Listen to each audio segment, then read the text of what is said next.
love. Joining us now, this is my favorite segment of the week because he tells me really what's going on with no nonsense and no gibberish. Scott Rasmussen, America's #1 most accurate pollster, and no baloney here. And for more information, go to scottrasmussen.com and sign up for his daily newsletter. It's free, and every day it pops right into your email, and you get all kind of the polling updates, and he is the man.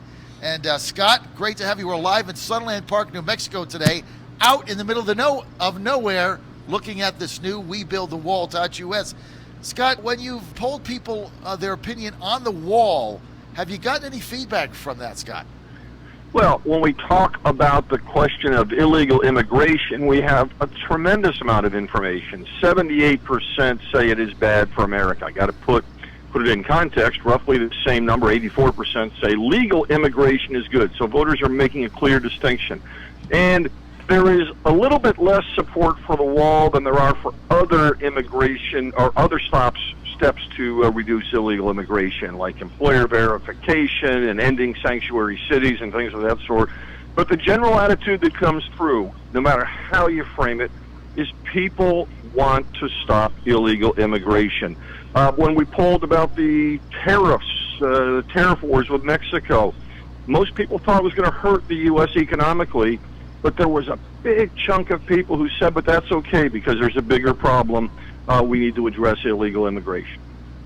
I tell you what, that is interesting because in your polling numbers, 84%, like you say, of Americans believe that legal immigration is a good thing. Scott, obviously, most of us are here because of legal U.S. immigration, but 78% say it's bad. And so I really think the Democrats are on the wrong side of this issue.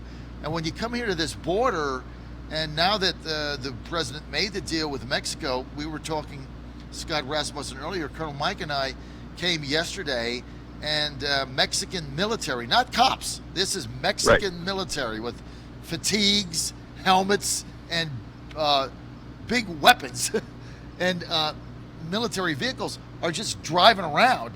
And I certainly want to mess with them. They look like they're pretty serious dudes. Okay, so what does this mean as the Democrats get into their next debate? They're upside down on this issue. How do you think they're going to handle it, Scott Rasmussen?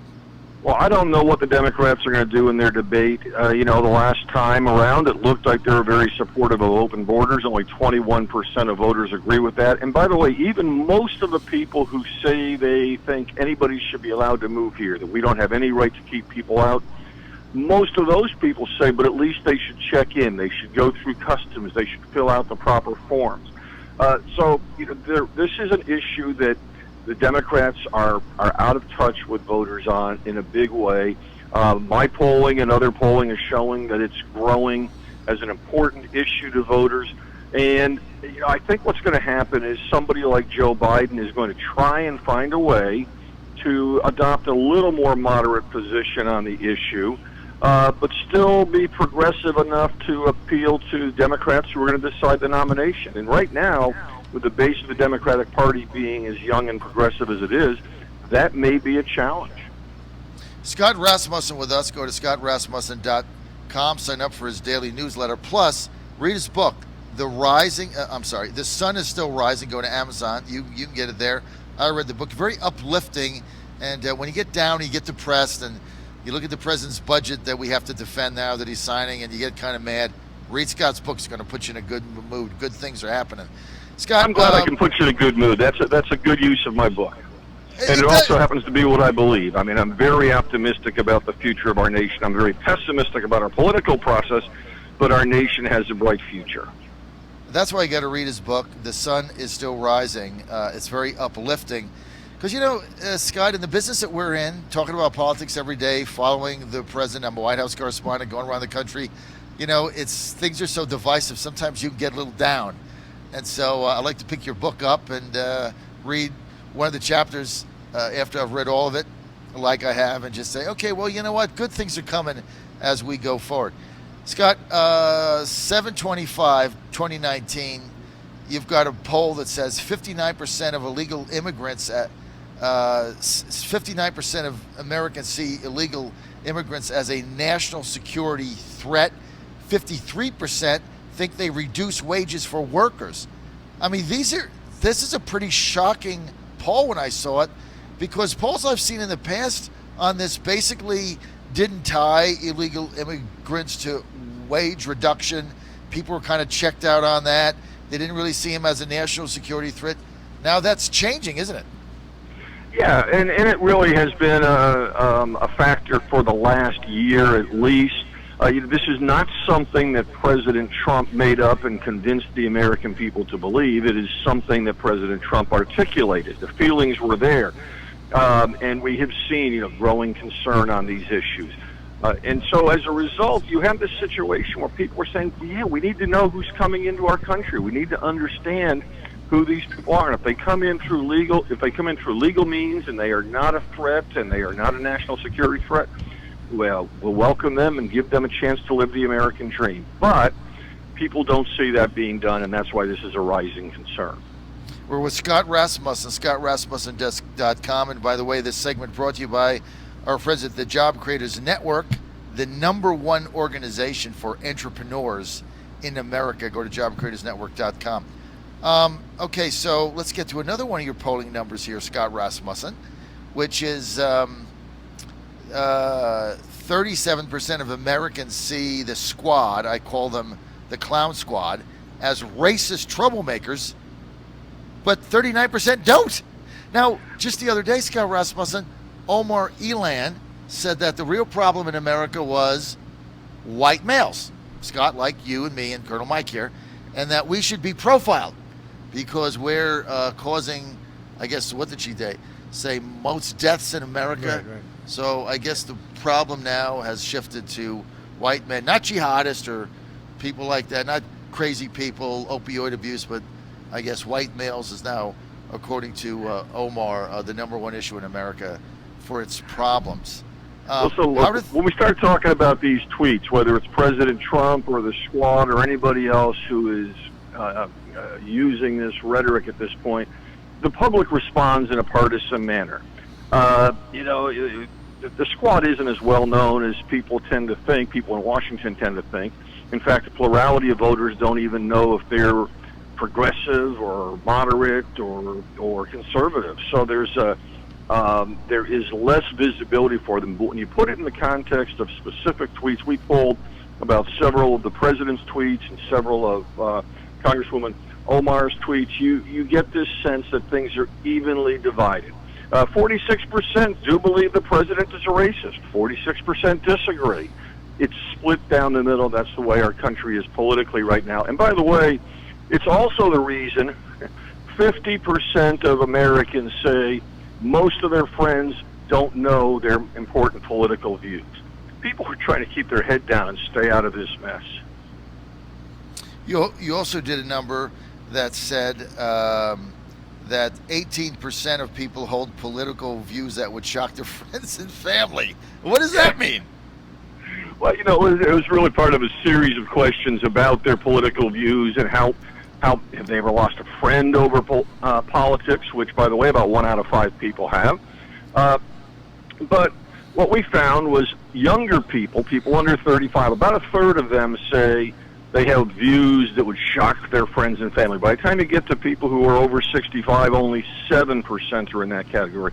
So I think what this is telling us is, every generation adopts a different set of views and perspectives, and some of them are coming of age and saying, I think things that are different than my parents or my parents' generation, haven't quite figured out how to tell them that yet, or maybe I'll never tell them.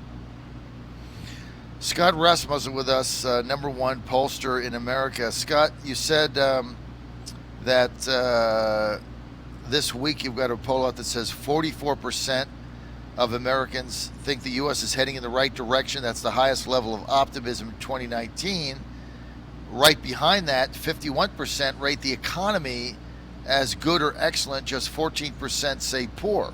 You look at these numbers and you would bet, a betting man would say, well, there's no way that President Trump can't get reelected with these numbers. Obviously, people think the country's heading in the right direction. The economy is good or excellent by over 50%. How does he lose?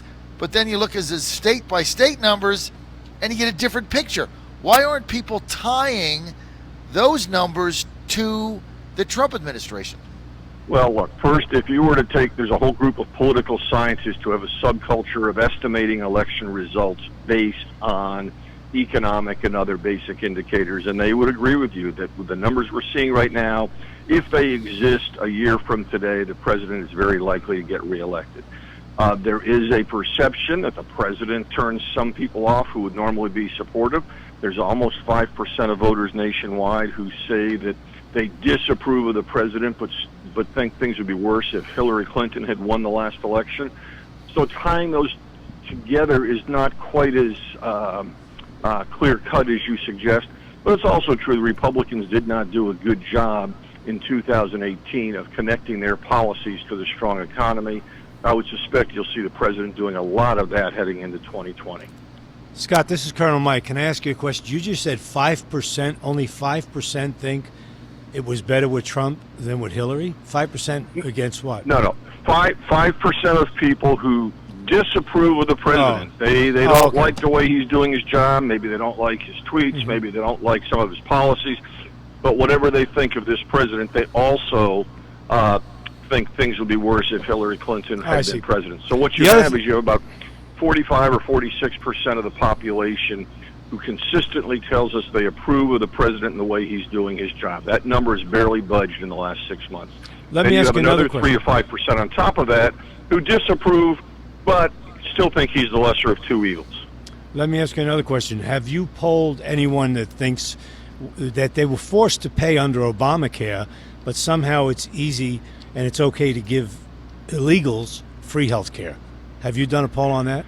Well, only about 1 out of 4 voters thinks that we should be providing health care subsidies to people who are in the country illegally. Again, one of the very unpopular issues that the Democrats have tied them to. Look, I've put together a series of things that I say are promoted by the Democratic 20%ers, and these are issues that only about 20% of the population supports, but they are being embraced by the loudest voices in the Democratic Party, and providing insurance subsidies, healthcare subsidies for people who are in the country illegally is not at all a popular position. Great, that's good to hear. Thank you. All right, Scott Rasmussen, I want to thank you for being with us today. Yes, thank you. Go to Scott. Isn't he the best Colonel? He's really I tell you good. what, I listen all the this, time when I'm listening to your show. And then I read this every day. It comes right to your inbox, and it really gives you, you have your narrative and you have your opinions, and then You're done. And then you got facts. It's Stevie Wonder. You got facts. I know. Kiara's saying we got to go. She started playing the music. Scott Rasmussen, we love you, man. Thanks for being with us. Go to Thank you. Have a great day. ScottRasmussen.com.